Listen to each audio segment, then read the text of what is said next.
Microphone, and when Ms. Cooper gives us a thumbs up, I'll hand it over to you, Mrs. Cullen. Okay? Okay.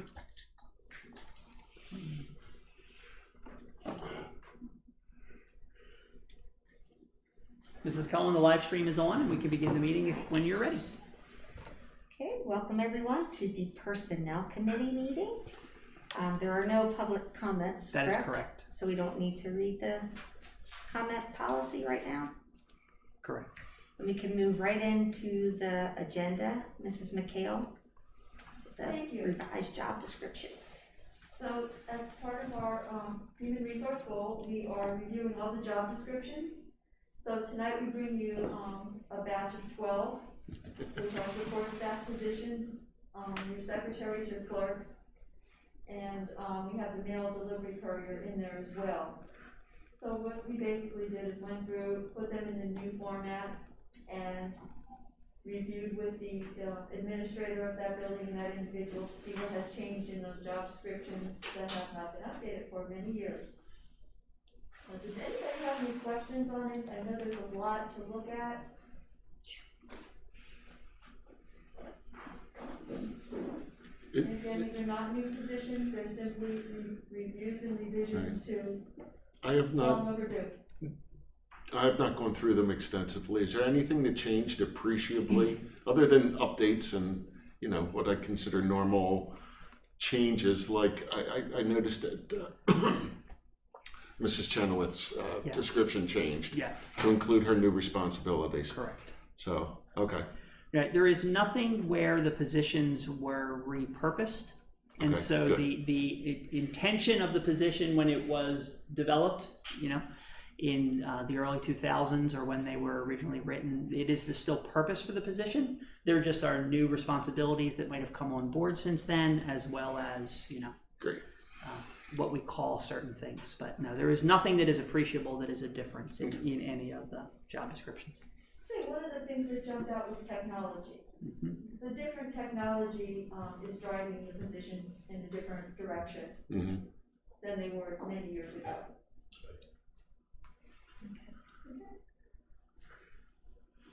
So we would move all of these to the board meeting next Monday? Right, that's when, Mhm. the 10th? Yes. Okay. And in that time, I guess if anybody reads over them and sees anything, that they can contact you, Mrs. McHale. They certainly can. All right. Yes, please do. Okay, so then the next item is the non-contracted employee benefits and compensation plan. So I'm happy to bring this to you this evening. This plan encompasses our confidential secretaries, our IT individuals, our technicians, aquatics director. It's a group of individuals that don't follow either the PESPA support staff contract or the teacher's contract or Act 93 or nutrition. So they sort of stand alone, and in the past they've been addressed as miscellaneous employees, and they didn't really have a contract that laid out their compensation and benefits. It was more like a one-sheet item that followed, for the most part, the teacher's contract. So we took their terms of employment and put them into a format similar to Act 93, but again with their current benefits and terms of employment. So none of that has changed. It's just that now the format is a little different. It spells things out nicely so that when we have a new hire, we can actually present them an agreement book so they understand their terms of employment in more detail. So can I clarify one thing that I think I heard you say? There is nothing in here that actually is changing what our current practices are for these employees. As you and I spoke, about a year ago, as you were setting your goals, this was one of the things that you said you wanted a formal document in place as opposed to the one-page benefit that we've been using to go after that. Yes. So you match the format to the Act 93 agreement Yes, and just put in the current information. that's correct. Yes. Thank you. Anyone have any other questions on that? No, looks good to me. All right, that one will go forward. Thank you. Mrs. McKell, you can just keep going since every item is yours. And I just want to thank Mrs. McHale before she moves on to the next one, because I know it is just a 7-page document, but I do know the amount of work that she's put into this to compile all of the different pieces of paper that have accumulated for this group over the years to put it into one place. So I just do really appreciate that, as does this group in terms of that delineation. So thank you, Mrs. Thank you, and I think it'll be much appreciated by the staff as well. For sure. Okay, so the next two policies that we bring before you fall under my department, so they're being presented at Personnel Committee. And they are being brought to you because of the regulations change to Title IX. The regulations dramatically changed and expanded the requirements for Title IX grievance procedures, which require certain policy revisions. The policies that we're presenting tonight follow PSBA's format and their recommendations, but they have also input from our solicitors team. And what some of the changes are to the Title IX policies: they narrow the definition of sexual assault under Title IX. They limit the obligation to investigate complaints only to conduct that occurred in the school's programs or activities, i.e. you need a nexus to the school to consider this a Title IX incident. There are mandatory response obligations to the schools, providing supportive measures, which we would do that in any situation where there's any type of harassment or bullying, but Title IX puts it into the regulations that that's a requirement. Detailed grievance procedures that will alter the way schools process and respond to complaints. Hearings are optional. Schools may choose what standard of evidence to use. On the advice of our solicitor, we're going with clear and convincing evidence as a recommendation. And the schools must offer both parties appeal from a determination regarding responsibility. So both parties have to be notified of the complaint. Both parties have the opportunity to present evidence, and both parties have the opportunity for appeal. But one of the keys is there has to be a nexus to the school. I think that's one of the most important pieces that came out of that. So we'd be asking to move those two policies to the board on May 10th as well. So does this apply, I'm trying to, It's a lot, I understand. it applies to employees? It does. And 103 is specific to school and classroom items, Mm-hmm. where 104 then gets into employment and contract. And Yes. so that really is. So primarily student things would be more in 103 because they're more school-based. And adults could be in either one of them depending on what the nature of the complaint or the allegation are. But they would both be, fall under for many of the adults, as well as our contracts and outside providers who would be working in the school district. Yes, thank you for that, yes. I just want to pull out something that you said. You were talking about everybody has the right to be, everybody's informed and everybody has the right to appeal. And basically what I think should be highlighted is that everybody has the right to due process, right? In this, that was a concern with the way that some of these complaints, primarily like student complaints against other students, were handled on college campuses, is that there was not a lot of regard for due process. So, I would just hope that this policy would make it clear that everybody's rights are respected throughout the process there. And I guess it does say, Exactly, and you're absolutely right. This policy does, the regulations apply to college campuses as well as schools. Anyone receiving federal finance? okay. Federally Okay. funded.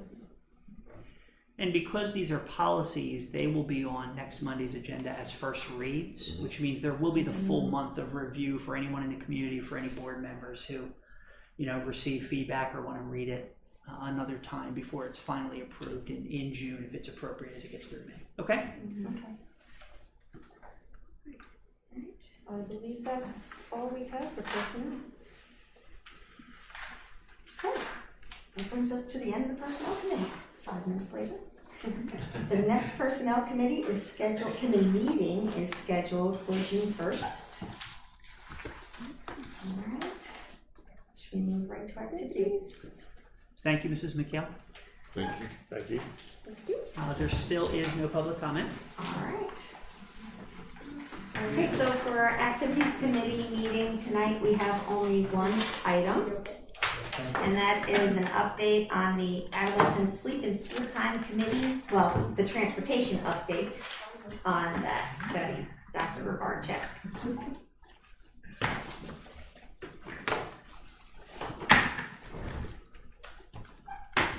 Good evening, everyone. Thanks for allowing myself and Jess Krause to just come and provide some update to the transportation update that we're working on for the school start time study, because this is really important. This is one of the key aspects to understanding what we will possibly be able to do in the future in regards to possibly changing any school start times. But again, no decisions have been made. Let's put that on that record. We're supposed to get t-shirts. I know, we're gonna get the t-shirts, no decisions have been made. Always preface that at the start of the meeting now. So Jess and I just want to share a little bit about what VersaTrans, and I got it right this time because I'm used to calling them Transversa for some reason. So VersaTrans has been providing for us since the time that you adopted the contract for us to work with them. So as always, I start with our mission statement because, of course, it's all about the kids and about what's going to be best for them in the end, and just to establish and meet our goal of the mission statement. Dr. Rabarchek, could I ask you to just back up for just a moment for Sure. the benefit of Mr. Wars and explain what the transportation software is you're talking about? Sure. So the VersaTrans is our routing system for the school district for transportation of all students on buses and vans and any other vehicle that we use. And what it does is they are providing us the opportunity to look at the options that we've proposed in regards to bell times for each of the different levels of the schools for elementary, middle, and high school.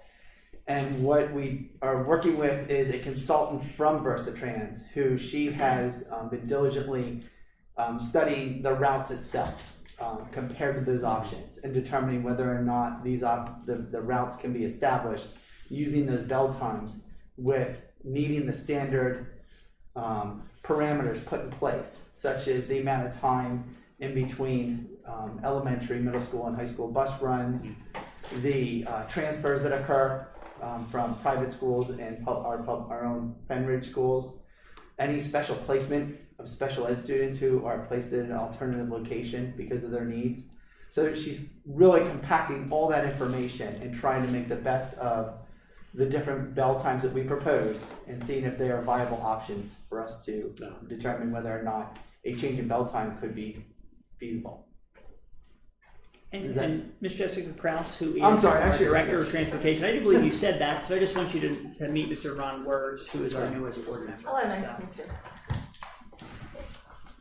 So where we stand, so scenarios that are being explored by VersaTrans, no change whatsoever is one of the options. That's always going to be out there. The slide, as we call it, the 30-minute shift from the 7:15 to 7:45. You got to come up with some real creative names to make this more entertaining. The high school, middle school flip 3-tier. And when I say 3-tier, 2-tier, that means 3-tier transportation system, 2-tier transportation system. So currently we have a 3-tier transportation model where elementary students ride the bus themselves, middle school ride themselves, and then high school students, or just the opposite, but in that realm. And then we have the with that high school, middle school flip of a 3-tier. Part of that, those parameters would be a 10-minute earlier change to middle school start time that would occur, but the high school would then go to an 8:25 start time. So when let me just say the last one and then I'll explain those last two with the 2-tier and the 3-tier. So we looked at the 3-tier, we're also looking at the 2-tier flip, which means high school and middle schoolers riding the bus together. It would be the 1-hour shift in high school start time and end times. So it would be an 8:15 start time for the high school and a 5-minute later change to middle school start time. And what I just want to explain with the two of the 3-tier and the 2-tier as we go forward is you'll notice that the high school starting at 8:25, where our original option that we submitted was an 8:15 still. The reason it shifted was because of that need of the 40-minute gap between when students are dropped off at the middle school and then go to the high school to start their run. It takes 40 minutes to complete the runs in between. Okay. So that's why you're seeing that shift of where the tweaks may occur on the times of actual start or end time. And another perfect example of that is like when you look at the 2-tier with the middle school and high school riding together, it's an 8:15 high school start, and right now it says a 5-minute later change to middle school start time. That could be a 7-minute change, depending on the efficiency of the routes. There may be tweaks here or there that we can take a minute or two and make that change so we get closer to where they were, or if we can benefit them as well with a later start time. Does that make sense? Yes. And the current high school start time is 7:15. 7:15. Right. Bill? Yeah. And maybe I'll wait for it, but does that move the return to home times as well? It does, and I'll have a slide on there to show that's you. it. Maybe I should wait for it. That's okay. So the factors being explored, the mitigating factors that you have to take into consideration when doing a study. As I mentioned, there are quite a few just from what I listed. Wow. But these are some of the things that are impacting, as Elise, our new friend at VersaTrans, has helped us with, is just bell schedules, the earliest pickup times, the latest drop-offs. So we want to make sure we're not going earlier. Like right now, we're picking up students at 6:42. We don't want it to be 6:34 instead. We want to make it later if we, for that reason. And the latest drop-offs, the same thing. We don't want elementary students, right now our latest drop-off is about 4:44. We don't want to make it 5:05. We want to make sure we take that all into consideration. The shortest and longest ride times. So we want to make sure we're not adding time to bus rides for students. If we can make them shorter, great, but we don't want to go longer than what we have now in place.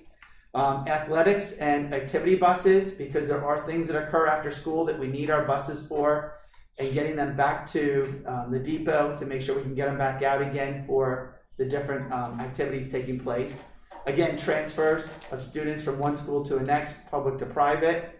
Our school arrival window, meaning this is something that I learned, that yes, we have a bell schedule that says school starts at 8:35, but there's got to be that 15-minute window drop-off time that the buses can come through, drop students off and be able to go, or we end up with 15 buses in a driveway trying to get through and drop off all students at once. The 40-minute route allowance in between each of the different levels. Special placements, as I said. The number of vehicles in fleet, and this is one thing we will be exploring even further as we get more information from Elise, is do we need to increase the fleet? Can it maintain at the same number of vehicles that we have? Or is there anything else creative we can do to make the routes more efficient so we can utilize the same number of vehicles in our fleet, but at the same time, maybe reduce the amount of time we have the vehicles on the road. So there's a lot of mitigating factors when it comes to just the number of vehicles in itself. Daylight savings time, again, you get to the middle of December to the middle of January, and it gets dark pretty quick, and we don't want students getting off the bus in complete dark, those little guys, Right. getting off to the corner and it's complete black outside. So we want to make sure that we are keeping that perspective. There is something called civil twilight. Civil twilight is basically that time at sunrise and sunset, where it's about 10 minutes and it's a certain amount of degrees that the sun is still below the surface of the horizon, and you still get like an aura of that it's daylight outside. So we want to watch out. We can use that, we can utilize that to our benefit, but again, it changes with the daylight savings time as well. And then the times presented can and will be adjusted as necessary, as I mentioned. Any questions about the mitigating factors? I know I threw a lot up there, or that you think of and you're like, wait, did you consider this? That's something, please don't hesitate to email Jess and myself so we can continue to put that on the plate for as they conduct the study. Oh, did I skip over? I'm trying to find the mouse. I can't see it. Just There you go. There. Did I get it? Got it. Okay, sorry, Chester. Didn't mean you. You're getting your steps in. So option one, as I said, no change whatsoever to our school start time and time. High school starting at 7:15, ending at 2:15. Our middle 7:55, 2:55, and the elementary, as you can see, we have a 2-tiered system for Sellersville and Guth, and then the other 5 elementary buildings. And I learned something new in doing this when talking with Jess and her crew. Is basically of the Sellersville and Guth buses, all of those are being used up just for those 2 schools. Only one is shared with the other 5 elementary schools when they're doing their runs. Am I right? Only one is not shared. Not shared. I'm Right. sorry. One is not shared. I said it the opposite way. One is not shared. So, a lot going on in that regards to, what's happening in the buses being transferring to pick up other students. And then we have option 3. I know it says option 1 then option 3 because 2 went away. Option 3 is that shift or the slide, the 30-minute shift into the school end start time. So you can see the 7:45, the 2:45, the middle school 8:25 to 3:25, and respectively the elementary schools moving 30 minutes. All this really is a slide of everything, not 30 minutes. There's no real change to what else is going on. One of the challenges with this is, when you get to middle school and an end time of 3:25, the high school can get their sports and Right. go on with their scheduled activities. It makes it a little bit more difficult for the middle school when you start getting later, especially for the winter sports, because a lot of transportation they have the late fall and early spring sports when it's still getting darker early. And you still got to get those sports in before it gets dark because a lot of fields aren't lighted. So it's important that they have that opportunity. And it's different from high school where many of our high school sports are in the evening, right? Because of the lit fields, in the spring and in the fall. And just for the sake of people who might be following at home and are numbers guys like me, option 2, right, which wasn't there, Right. that had been eliminated by the committee was the one where elementary would have gone in first. Is that correct? No, option 2 was actually the one I believe that was only a 15-minute. Okay, thank you. 15-minute play. And the committee just didn't feel like that was a viable option to even move forward. It didn't really do anything for the benefit of the students. Thank but you. One of them were Dr. Bolton. I just can't remember what. Just the 1 to 3 bothered me, so I just wanted to I needed some resolution on the issue. Thank you. We will renumber those. So then we have okay, we go again, Jeff. Come on, I can do it. Can I skip one? Oh my gosh, it's a quick mouse. Oh, we're going all the way back to the mission statement. It doesn't want to go there. There. Woo! Option 4. This is basically a high school, middle school flip. The 1-hour shift in the school start time with the 3-tiered busing system. So this would maintain that system where we have in place now where, as you can see, middle school would be the first to be picked up. High school, and then elementary schools. Again, you look at the times, the start times and the end times, and you basically get to the same situation at the high school you had at the middle school in the previous slide. They're getting later. It's that 3:25 piece and makes it a little bit more difficult. So our athletic events start right at 3:45, the actual competitions. So them being able to get out of school, warm up, be, ready to go, and then go right into a competition is generally a half an hour to about 40 minutes to be able to stretch and all those things that are not required before a game. So, and what would happen is we'd have a lot more early dismissals, and that's what we're trying to avoid. We don't want students out of classes. We want them to maintain their regular schedules and still be able to participate like they do now. So that's one thing we want to keep an eye on as we continue with the study. And you can see, again, how transportation is impacting the other pieces of this. And the other part of this that we talked about a little bit, especially with the students, when I had a brief conversation with them, is jobs. Yeah. So a lot of them are getting out at 2:15, and so there are kids starting at 3 o'clock to get to some of their jobs. So, that's a factor you have to keep into consideration. We don't want to disrupt and upturn, all that for students who may need to get to their employment. And Dr. Warchek, I think I remember correctly that even though it's an hour shift, it's really an hour and 10 minutes for high school because of the busing, that it's a 30-minute change for elementary. 30-minute change correct? for elementary, right? Right. And so, Mrs. Krause, based on a 4:05 end time, right, what would that mean in terms of the last bus dropping off students? Because I know that's going to be one of the concerns at the elementary level in terms of that dark.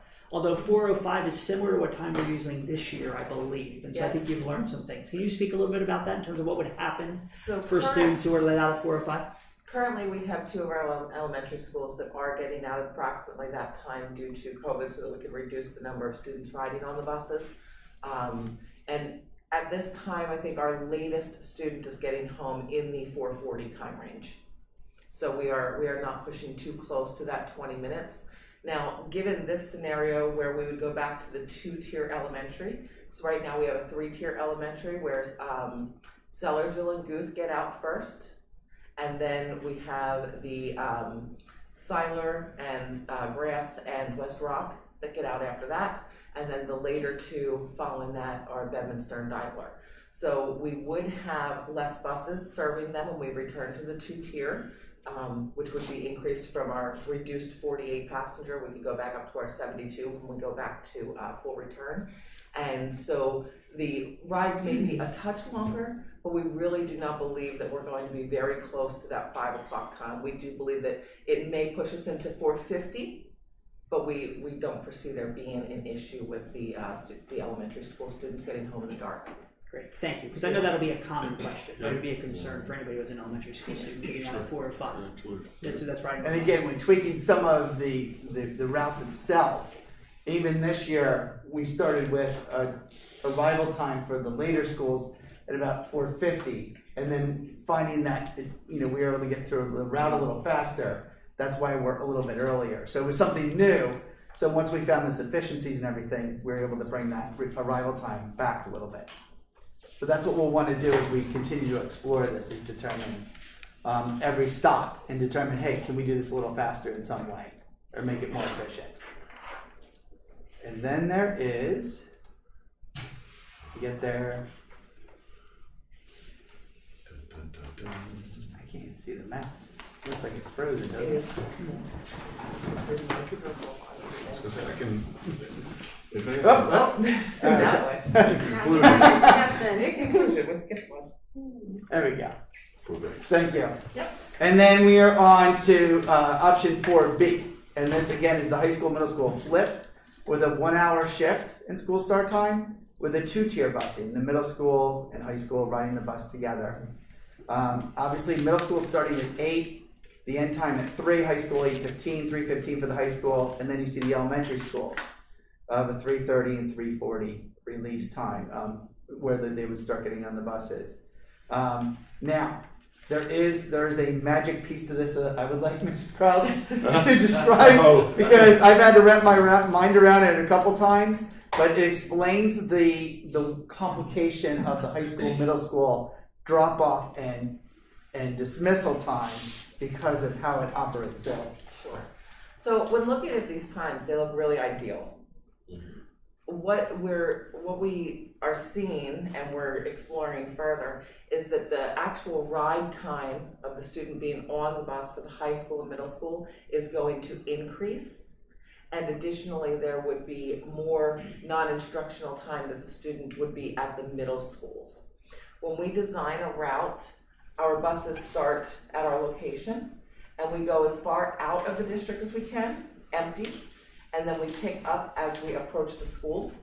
So if we're picking up high school and middle school students at the same time, we're gonna then stop at the middle school and drop off.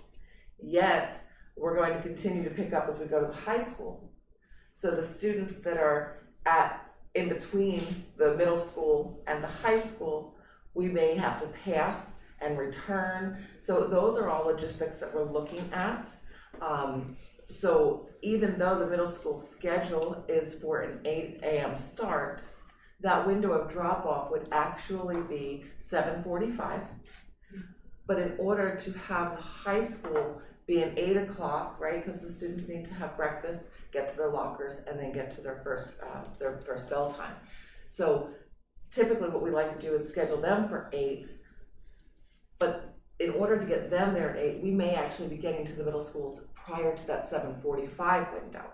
So it could actually be getting the students up earlier than we'd like, increase their ride times because of logistics where things are located, and additionally leave the middle school students at the school in the morning, and additionally leave them at the school at the end of the day with increased non-instructional time.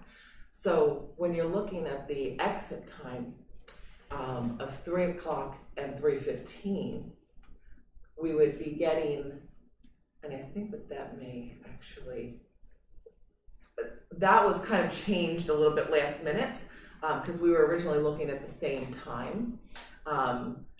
So we actually didn't talk through the end of the day. So we originally had talked through the high school, middle school at the same time, and then we are looking now at this 15-minute difference.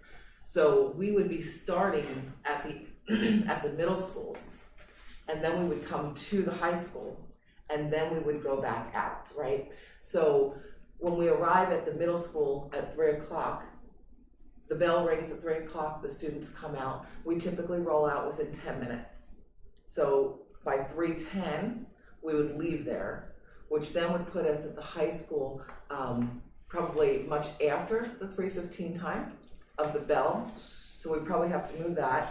So these are all the things that we're talking through and thinking through with these students riding together at the same time for high school, middle school, and then what kind of increase in the number of buses required to hold the students. Because as we know, our high school routes, we do have decreased ridership because we have a lot of students riding together. We have a lot of students that drive. Our middle school and elementaries, they pretty well take the bus, with the exception of this current year. But outside of COVID, our middle school and elementary school buses were very, very full, pretty well to the elementary to 72, and the middle schools we attempt to keep at 48, but there were some buses that were over 48. So when you're talking about full middle school buses and then adding high school students to those, we could potentially increase the number of buses, increase the amount of ride time, and then possibly increase the non-instructional time at the school. And again, as we look further into this, we may even have to adjust those, that 15-minute difference time. And Versus Train will be able to take our projected runs and take a look at that and really be able to figure out. So if you're picking up a student, if you want to drop off a student at the middle school between 7:45 and 7:50, what time do you really have to pick them up to be able to bring them in and make that work? And then same thing in the afternoon. If you pick them up at 3 and leave the middle school at 3:10, that's one thing if you're leaving north. It's another if you're leaving south or central to get back to the high school to pick them up. And when would those students then be dropped off moving out? So Versus Train will be able to give us that information for our routes. Correct, and this one does take a bit longer because it is more labor intensive on the rerouting when you're now creating routes and moving these students together. Will they look at optimization in terms of adding buses? Because obviously one of the situations is if you added X number of buses, you can cut down some of that because you have more runs now, so you don't have to, pick up as many students. Will they look at that and say, okay, if you're adding 5 buses, here's what it would give you. If you're adding 8 buses, and they'll find that optimal number for us as a recommendation? Will that be part of what they're talking about with us? That is part of what they're looking at. Great. And that's what they're doing now when they to go through each of these models. They're finding that, and correct me if I'm wrong, Jeff, because she and I, and Rose, her assistant, and Nancy Leatherman have all been on the phone calls with Versatrans, but looking at the conflicts, that when we see red on her grid, we know that that's like the danger zone, because there's just too many conflicts that occurring at that time. So that's when we know that more than likely an additional bus is going to be needed to handle that conflict. So eventually we will get to the number of extra buses we've possibly needed for each of the scenarios, if any at all. So when you're looking at, say, you talked about you start at the outskirts and then you're moving towards the middle school, and then there's a section that's past the middle school towards the high school. Couldn't you broaden the routes that are from the outskirts to the middle school as one route, and then broaden the high school to middle school side So these as are all another route? These are all the things that we are continuing to look at with this, and that is one of the pieces that we could increase number of routes and that sort of thing. Okay. And then as far as the start time, how does this affect tech school? If we were to switch to this 8:15 start time, would we just be busing kids directly to tech and they would no longer be going to first period first and then going to tech, they'd just go straight to tech? So it, depending on the times, yes, it could be that they do not have first period here, and that's all something that we're also working through. Right. We've talked to the tech school a couple times now, and it would be a shift in the programs at the Falcon. I guess Quakertown and Palisades have two different, so it would be shifting to one over the other, just to engage in the time frames that are available to get kids to tech, to have the same amount of time there and here again. Because one of the things that they've talked about that's really been a frustration there is they have 3 different schools coming at 3 different times, 3 different schools leaving at 3 different times. And if, as part of this process, we could really get ourselves on the same page with the other 2 sending districts, that would make things run more smoothly over there as well. So I'm hoping that we can kind of, you know, you had a list above there of like the factors. We can plug that in there as one of the factors to solve at the same time. Absolutely. It's all part of the bell schedule. When I say bell schedules, I'm saying just not ours, but the tech school, the private placements that we have going on, the private schools that we do the transfers for, because they're all part of those bell schedules that we have to somehow come in alignment with in order to be able to do this. And one advantage to going straight there instead of going to first period first is if the kids are being bused directly, you can really bus them at whatever time the 3 districts decide is the best time to start at the tech school, because you're going straight there instead of worrying about other periods beforehand. Right, coming here for that first period and then they go, right? Right. So that's what throws us off, and even before they were doing that, we were always kind of the later school, and so our kids miss a lot of time when that happens. So if we can try to make ourselves, you know, to a point where we're earlier because they're not going to first period first, but you know, still later, still so that the other schools aren't starting earlier than we are and getting Right. later. So, I mean, it'll be later but earlier, if that makes sense. It does, just the way the schedules are set up between each of the 3 school districts. You're correct. Yeah, so we currently leave high school for AM Tech at approximately 8:12. So our times would not be too far off from where we are now, but then the periods would change for the high school here. What are the other times of the other, was it 8 and 8:05 or the others? I know we're the latest. It's 8. The latest was 8:25. No, are you talking about tech You're school? talking about the. Yeah. You're talking about arriving at tech school. I actually believe we're in the middle. I actually believe Yeah, I we was get gonna there say, I before think- Quakertown. I Quaker, think Palisades is early. I think we then are about 5 to 7 minutes before Quakertown. I believe we're second. Palisades is almost a full period there already. They're there closer to 8:05. Right. Yep. And then we come or half a period there. And the 30-minute shift would be an interesting conversation around tech school, because that puts us kind of in no man's land. But the 1 hour or even the 1 hour and 10-minute obviously would mean that, because right now the AM and PM students share first period at the high school, they're all here. It would mean they'd be here for last period. Right. They still have to have that one common period to get their 4 academics in, but it would mean that they would all be back. The PM kids would come back in time to have a class here at the high school before they were dismissed, because there would be that time on the back end. Right. And that's what we discussed with Mr. Ott, because he oversees that piece, and he said that would not be an issue, that they would get that last period in to be able to cover their 4 main classes. But the 8:25 would have to be a conversation with the tech school, because Correct. we have to make sure that they're not losing the time, and there'd be plenty of room on the back end to be on the front end, so the AM students are not losing their tech time. Where 8:15 is kind of that sweet spot where we are already. It just would mean we wouldn't have to bus them here first. Right. So.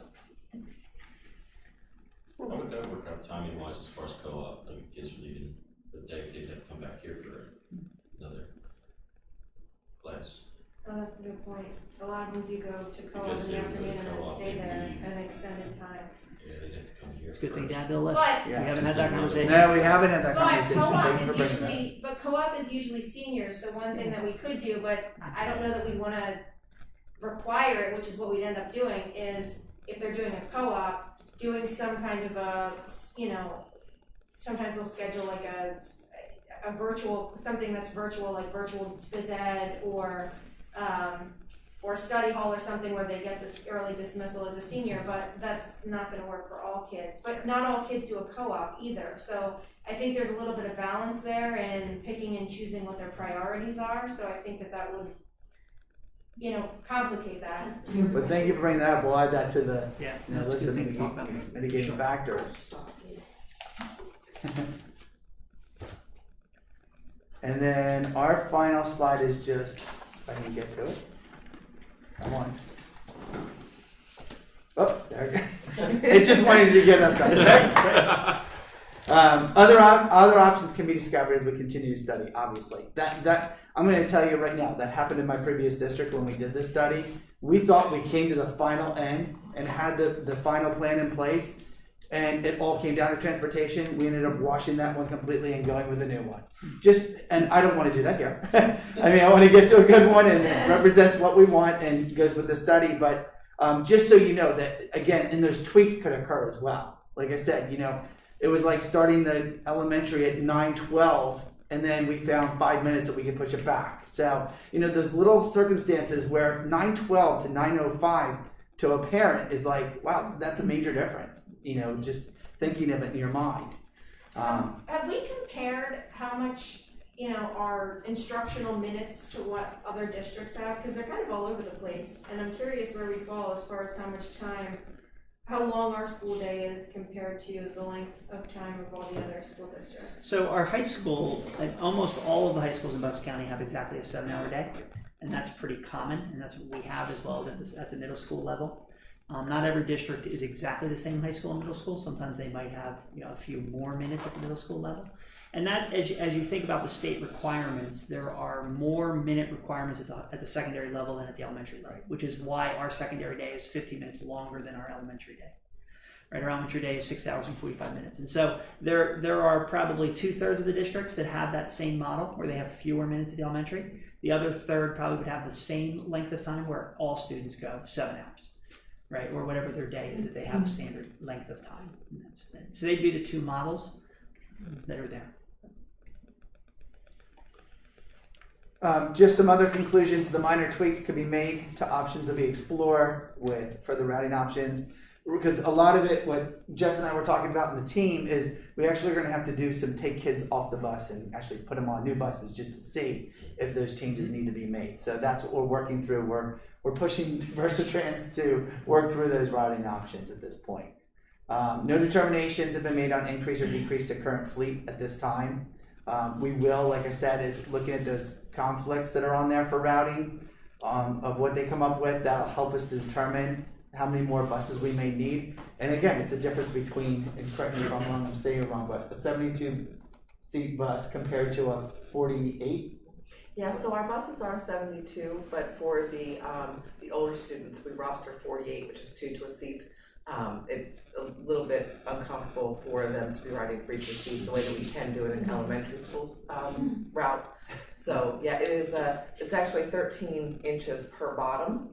For 3 to a seat, so that's actually standard in the school bus manual. Wow, learned something new today. Yeah, so that's where we still will utilize the 72 passenger bus, but we only roster for capacity of 48 when we get to the secondary levels. And then just additional routing options will be explored and expected to include the transportation, not for transportation study in the beginning of May. That would be the overall goal. Because we have a lot of digesting to do now once we get all that, the finalized information from, I'm saying Elise, from Versatrans. Elise is the person doing it, but once we get all that from her, we're really going to need to sit down and take like 2 days in the war room and just kind of really go through it and sift through it with a fine-tooth comb to get where we need to be. So, other questions, comments? I have one question about the, specifically the high school and north. Does anyone look at the traffic situation where, because it's kind of crunching up the 2 start times, and how's that going to affect the getting in and out? And is there any option to change the light or do anything to make it easier? Because I know when they're leaving, I've been caught here many times. That's a good all point. All of a sudden you're picking up for middle school and high school and doing all that. It's going to be a lot of. No, we'll definitely have to, we'll look into that for sure and just kind of do a little bit of a study just on, one right here Yeah, on this it's just- campus to see, because this is the only really Yeah, place. the other ones. And And we actually have been working on that traffic study out front Mm-hmm. to try to find other ways to be able to help with that problem. So this would really prioritize that solution a lot more. But that's something that we should really make a priority if we start to move in this direction, to your point. Yeah, Because- second out the front would be key. If we Yes. could find a second out the front Yes. and another way onto Fifth, but Yeah. so. Are traffic counts part of the study? Our traffic what, I'm sorry? Traffic counts that you would have like at different intersections in your different routes? We really haven't done anything beyond that. Beyond what what Mr. Wedge just brought up about the north and the high school. This is our most congested area. And the other areas, it's really, with Sellersville Elementary a little bit, but that's generally its own issue in itself. It's not going to be impacted with any change of bell time. It'll still be there to some degree. Beyond that, there's really not a whole lot of traffic issues overall that would be identified throughout the district in itself. Are you talking about like community intersections and like lights? Because if you move to a 2-tier, right, there could be more buses in a certain area. It'd be an interesting question to ask Versatran. Right, 3-tier isn't going to be any different than what we have now. It's just going to be a different time of day, and that might impact it a little bit. With community traffic getting to work and things like that. But I think people tend to adjust to that if they know the bus is going to be there. You leave 5 minutes earlier. Yeah, I'm looking at traffic With count the with 2-tier. new developments that are now being proposed. And we're seeing it on a continual basis. And I'm looking at 313 Dublin and the amount of traffic increase that roadway has experienced over the last 5 years. But what's going to happen with the new development that takes place, that's being built right now? Not many people understand the potential congestion there. And I think that's part of the equation, or one of the factors that needs to be put into place is looking at where future congestion would take place. So right now, you're talking about, when you say that case in Dublin, are you talking about right where the Y's and the Wawa are now? No, Like keep that going. way? Or keep No. going further, keep going further up. Yes, Okay. in between the Firehouse and Dairy Queen is Oh, where okay. it Right. congests. See, I'm looking at Callow Hill as well. And I'm a Callow Hill guy. I left 313, I'm now on Callow Hill. But it's very interesting to watch what happens to Callow Hill, specifically when you have a school bus. How And far all of a back sudden, up it you gets and start to see really large backups, which is not necessarily a problem, but it's something I think that would potentially cause problems for you. And I think that you should be looking at that. What we have done to help to mitigate that is we have multiple buses going down Callow Hill to go to different areas. So rather than scheduling all Callow Hill students onto one particular bus, we attempt to do multiple because they're coming out at different times. So one might go and make one stop and then continue on to where they're going, where the next will come and make another stop and then continue on where they're going. So you're not having traffic sitting behind the same bus for 5 stops on Callow Hill. So we have done that for a Who would have lot of thought our. all these details? I know, that would And then in Dublin, anytime that we can avoid that section, we will go around using either Rickett Road, Elephant Road, or Sadlery, or Frontier to get around that congestion. Just getting on in the 3 to 4:30 hour, getting a bus in between the Firehouse and Dairy Queen can really reduce 20 minutes of just sitting there getting through. So unless our bus has to do a drop, which luckily we only have a few right at Main and Manor, and then I think we have 2 house stops right there, we try to keep our buses off of that particular section. I will make you a promise, being on the Penridge Area Coordinating Committee, anytime I hear of new development or a piece of property that's scheduled to go into development stage, I'll make sure you get a copy of it. We appreciate That way, that. at least Great. it gives you an overview of what could potentially happen in a near term. Thank you. Great, thank you. And when we're talking about, the congestion as far as the 2-tier, I wouldn't have as much concern with South or Central right?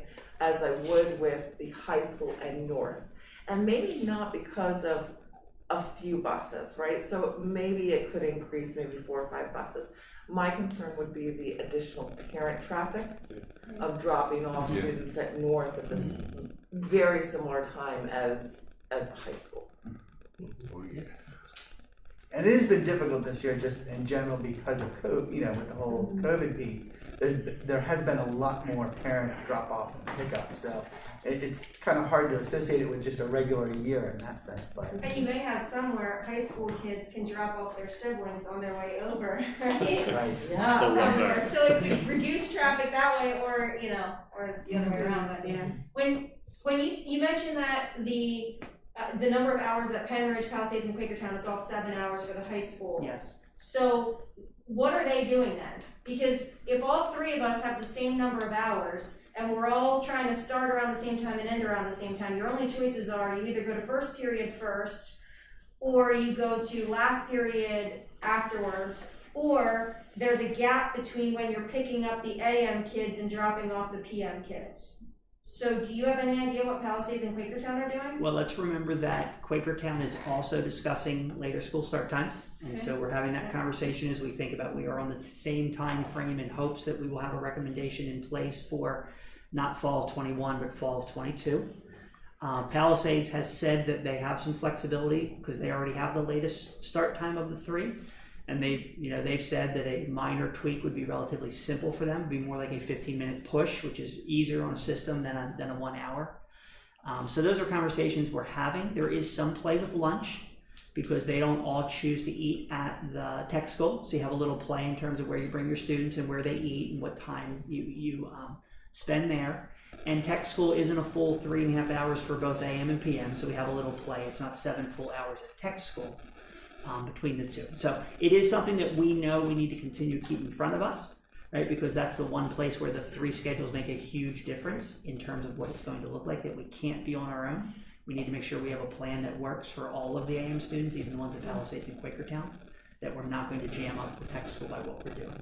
Well, because if we're not concerned about the end time of AM and the start time of PM lining up so that you're doing, letting the kids get off and letting the PM kids get on at the same time, you could have the AM kids leaving so that they get that extra period and those PM kids waiting an extra period till they go over, if we have that flexibility to extend it so that the afternoon kids end at the end of the day and the AM kids start at the beginning of the day. And then there's, like you said, the flexibility of lunch that we're all dealing with, so.